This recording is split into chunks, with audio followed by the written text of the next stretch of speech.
انسان کے اوپر دو حقوق ہیں، ایک حقوق اللہ اور ایک حقوق العباد۔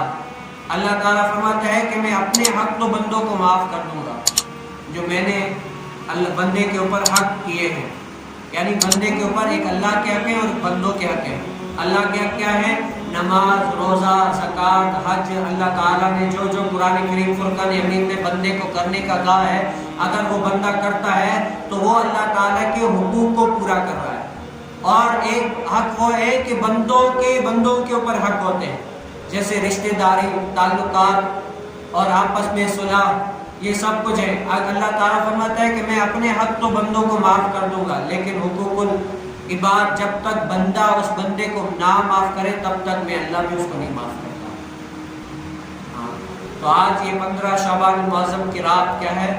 یہ حقوق العباد ایسے ہیں کہ ہم سے اگر کوئی غلطی نہ ہوئی ہو نا، پھر بھی ہم کسی سے یار ہاتھ جوڑ کے معافی مانگ لیں، یار مجھ سے کوئی نہ کوئی جانے انجانے میں غلطی ہو گئی، کیا ہے، مجھ سے کوئی نہ کوئی جانے انجانے میں غلطی ہو گئی ہوگی، میں تم سے جو ہے نا اللہ تعالیٰ کی رضا کی خاطر معافی مانگتا ہوں۔ اگر وہ معاف کر دے، اور بندہ کے اوپر ہے کہ اگر وہ معافی مانگے، کیا ہے، وہ اپنے طاقت کے مطابق وہ معافی مانگے، آگے اگر وہ معاف نہیں کرے گا تب بھی آپ کو معافی مانگنے کا ثواب ضرور ملے گا۔ تو ہمیں کیا کرنا چاہیے؟ اس رات کو اللہ تعالیٰ کی عبادت